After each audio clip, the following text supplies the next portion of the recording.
नमस्कार मंडळी, संगीताज रेसिपीमध्ये आपलं सगळ्यांचं खूप स्वागत आहे। आज मी बनवणार आहे खूपच पौष्टिक आणि खूपच खमंग मस्त एकदम सॉफ्ट अगदी तोंडात घातल्याबरोबर विरघळणारे ड्रायफ्रूटचे लाडू सगळ्या मावा असा मिक्स करून मी लाडू बनवलेले आहेत। खूपच टेस्टी आणि खूप टिकतात। आता पावसाळ्याचे दिवस आहेत तर इम्युनिटीसाठी तुम्ही हे लाडू नक्कीच रोज एक तरी खात जा। छान छान असे पौष्टिक पदार्थ घरी बनवलेले आपण खाऊ शकतो आणि मुलांसाठी वगैरे तर खूपच छान आहे। हा एक लाडू जरी खाल्ला तरी खूप हेल्थसाठी चांगला आहे आणि स्त्रियांनी तर रोजच एक तरी खायला पाहिजे, कारण दिवसभर काम करत करत आपली एनर्जी कमी होत असते। तर हा एक जरी लाडू आपण घाईघाईमध्ये खाल्ला तरी आपल्याला तब्येतीसाठी खूप छान आहे। बनवायला अतिशय सोपे आहेत आणि खूपच झटपट होतात आणि छान लागतात, महिनाभर टिकतात, खूपच मस्त। चला तर मग ह्या पौष्टिक रेसिपीला सुरुवात करूया आपण। तर हे पहा, आपण ड्रायफ्रूट काय काय वापरणार आहोत। खजूर आहेत, असे तुकडे करून घेतलेत म्हणजे आपल्याला वाटायला बरे पडतील। 200 ग्राम खजूर घेतलेत, 200 ग्राम काजू घेतलेत आणि हे 100 ग्राम आपण मगज आहे, मास्क मेलन सीड्स बोलतात, आणि 200 ग्राम बदाम आहेत, 100 ग्राम पंपकिन सीड आहेत, भोपळ्याच्या बिया, आणि थोडेसे मनुके होते, आणि हे चारोळी आहे, थोडीशी माझ्याकडे शिल्लक होती ती घेतलेली आहे। आता हे आपल्याला भाजून घ्यायचंय। पाव किलो खोबरं मी असं किसून घेतलेलं आहे, आणि हा 350 ग्राम गुळ आहे तो घेतलाय मी, आणि हे इलायची आणि जायफळ मी असं वाटून घेतलेलं आहे, आणि थोडी खसखस आपल्याला 1-2 चमचे लागणार आहे, आणि हे मी 1 चमचा मेथीची पावडर अशी तुपामध्ये भिजवून ठेवली होती, 1-1.5 तास झाले, ते आपण याच्यामध्ये घालणार आहोत। कारण ह्या सगळ्याच वस्तू आपल्या शरीरासाठी खूप चांगल्या आहेत। ज्याही आपल्याकडे उपलब्ध असतील त्या आपण घालायच्या, नसतील तरी काही हरकत नाही, कुठली वस्तू कमी असेल तरी काही प्रॉब्लेम नाही, कमी जास्त असली तरीही सुद्धा काही प्रॉब्लेम नाही। आणि हे आपले ड्रायफ्रूट्स नसतील तर त्याच्यात आपण शेंगदाणे जरी भाजून घातले तरी बदाम एवढेच तत्व आणि बाकीचे पण असतात त्याच्यामध्ये, त्यामुळे शेंगदाणे जरी घातले तरी काय हरकत नाही। 2 चमचे तूप घातलं होतं आणि त्याच्यामध्ये हे बदाम आपण घातले, हे थोडेसे असे परतून घेऊया। काजू घालूया। आता हे काढून घेऊया।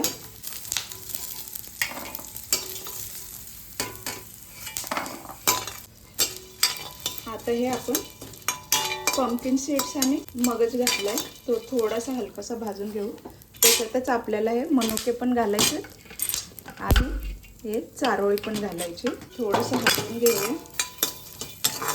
आता त्याच्यातच आपण खसखस घालूया, थोडीशी हलकीशी फक्त आपल्याला परतून घ्यायची, काढून घेऊया। आणि सगळ्यात लास्टला आपल्याला खोबरं भाजून घ्यायचं, याच्यात तूप घालायची गरज नाही, असंच आपण सुक्कं भाजून घेऊ। आता हे लाडूसाठी आपल्याला पाक वगैरे काही बनवायची गरज नाही, आणि गोड पण तुमच्या आवडीनुसारच तुम्ही घ्या, कोणाला कमी गोड लागतं किंवा जास्त गोड लागतं त्या हिशोबाने गोड घ्या। मी काळा गूळ वापरलाय कारण त्याच्यावरती जरा कमी प्रक्रिया केलेली असते आणि पौष्टिक असतो, म्हणून हलकसं ब्राऊन होईपर्यंतच भाजायचं आहे आपल्याला। खोबरं पण आपलं छान भाजलेलं आहे। आता गॅस बंद करते, बारीक गॅसवरतीच हे भाजले जरासं। आता हे सगळे जिन्नस आपण थंड करून घेऊया आणि मिक्सरला वाटून घेऊया। आणि खजूर भाजलेला नाही, काय भाजायची गरज नाही आपल्याला, तसंच वाटून घ्यायचंय। तर हे पहा आता थंड झालेले आहेत। आता हे आपण मिक्सरच्या भांड्यात काढून घेऊया, आणि खजूर साईडलाच ठेवलेत कारण ते मिक्स करून नाही वाटायचे, कारण ते जरा असे चिकट होतात, त्यामुळे ते वेगळेच आपण नंतर वाटून घेऊया।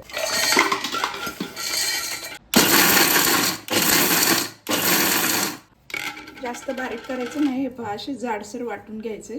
आता हे आपण काढून घेऊया। आता आपण सुक्क खोबरं वाटूया, हे पण 2 वेळा वाटूया। हे पहा, हे पण असं वाटून घेतलंय जरासं जाडसरच।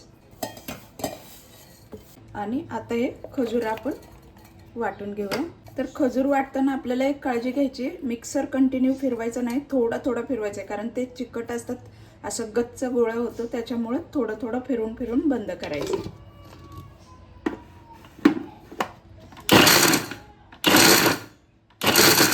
हे पहा अशा पद्धतीने फिरवायचं, बंद करायचं,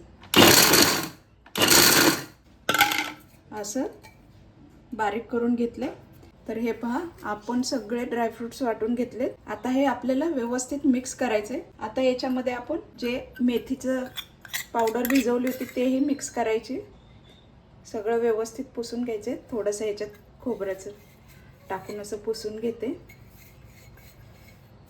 मेथी पण आपल्या शरीरासाठी खूपच छान असते.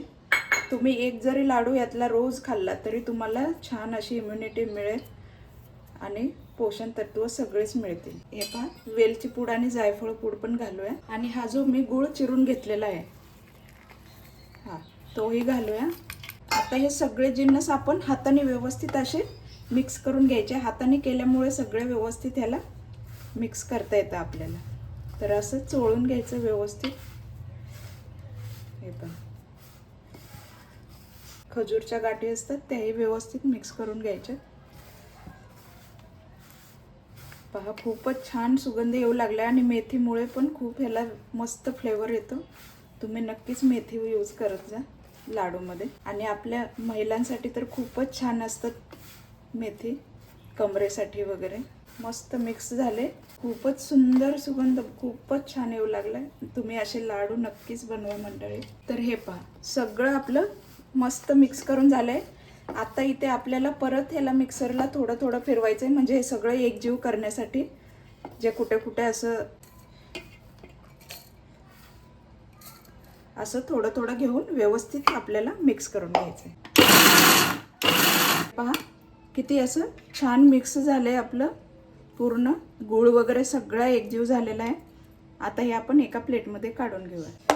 असंच आपण सगळं सारण वाटून घेऊया. तर हे पहा, फायनली आपलं सगळं वाटून झालंय. बघा, कुठे खजूरचा तुकडा दिसत नाही किंवा काही नाही, गूळ पण नाही, सगळं एकदम एकजीव झालंय आणि खूपच छान. आता तुम्हाला हवे तशा आकाराचे आणि हव्या तशा शेपमध्ये तुम्ही लाडू बनवू शकता. लगेच मी आता लाडू बनवते. तर हे पहा, तुम्हाला जशा आकाराचे हवे असतील तसे तुम्ही लाडू बनवा.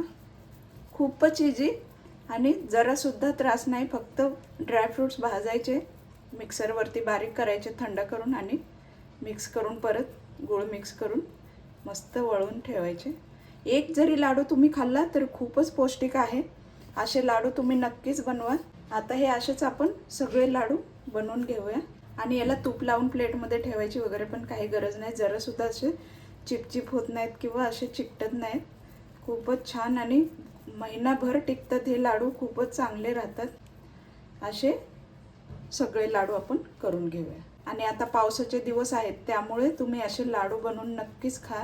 दिवसभर आपल्याला एनर्जेटिक ठेवतात. तर तुम्हाला ही लाडूची रेसिपी आवडली असेल तर नक्कीच लाईक करा, कमेंट करा, शेअर करा आणि सबस्क्राईब करायला विसरू नका. आणि असेच हेल्दी रेसिपीज बनवा आणि खा. मस्त राहा, हेल्दी राहा, खुश राहा. चला तर भेटूया मग पुढील रेसिपीमध्ये. थँक्यू.